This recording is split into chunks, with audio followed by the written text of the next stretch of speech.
Hello everyone, welcome again. So let's begin with our first chapter. जो हमारा first chapter है इसका नाम है cover letters. So what exactly is a cover letter. एक बार हम कवर लेटर्स के बारे में अच्छी तरह जान लेते हैं. इसके और भी नाम होते हैं जैसे कि covering letter, letter of motivation, motivation letter या फिर स्टेटमेंट ऑफ पर्पस भी कवर लेटर को ही बोला जाता है. सो बेसिकली कवर लेटर जो होता है इसको हम अपने रिज्यूमे के साथ अटैच करके भेजते हैं. बहुत सारी ऐसी ऑर्गेनाइजेशंस होती हैं जो कि आपका कवर लेटर भी मांगती हैं आपके रिज्यूमे के साथ साथ. आपका रिज्यूमे बाद में पढ़ा जाता है लेकिन पहले आपका कवर लेटर पढ़ा जाता है. तो कवर लेटर की इम्पोर्टेंस तो बहुत ज़्यादा होती है. और जब भी आप जॉब्स अप्लाई करते हैं जो कि थोड़ी अच्छी सैलरीज की होती हैं या फिर कुछ अच्छी बड़ी मल्टीनेशनल ऑर्गेनाइजेशंस में जब आप जॉब अप्लाई करते हैं तो वो कवर लेटर के साथ ही भेजना चाहिए. It is always advisable to enclose your resume with your cover letter. तो आपका मेन डॉक्यूमेंट बन जाता है कवर लेटर.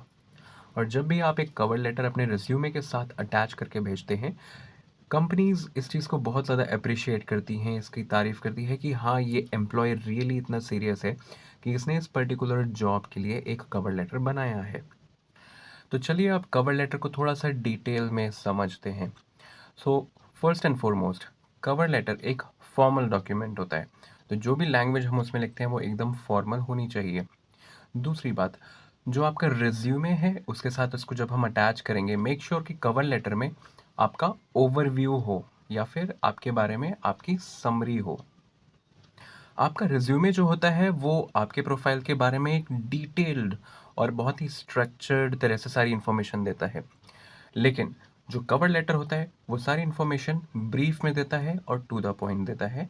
और जो भी इन्फॉर्मेशन कवर लेटर में होती है this is specific to that particular job that you are applying for. For example, आपने एक मैकेनिकल इंजीनियर के लिए जॉब अप्लाई किया है तो उसके लिए जो आप कवर लेटर बनाएंगे वो उस जॉब डिस्क्रिप्शन को ध्यान में रखते हुए ही बनाएंगे.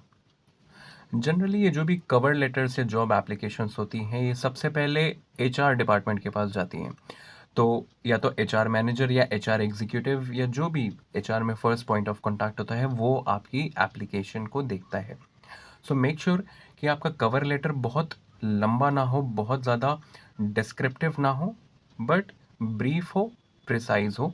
और उसकी जो वर्ड लिमिट होनी चाहिए it should be somewhere around 250 to 400 words.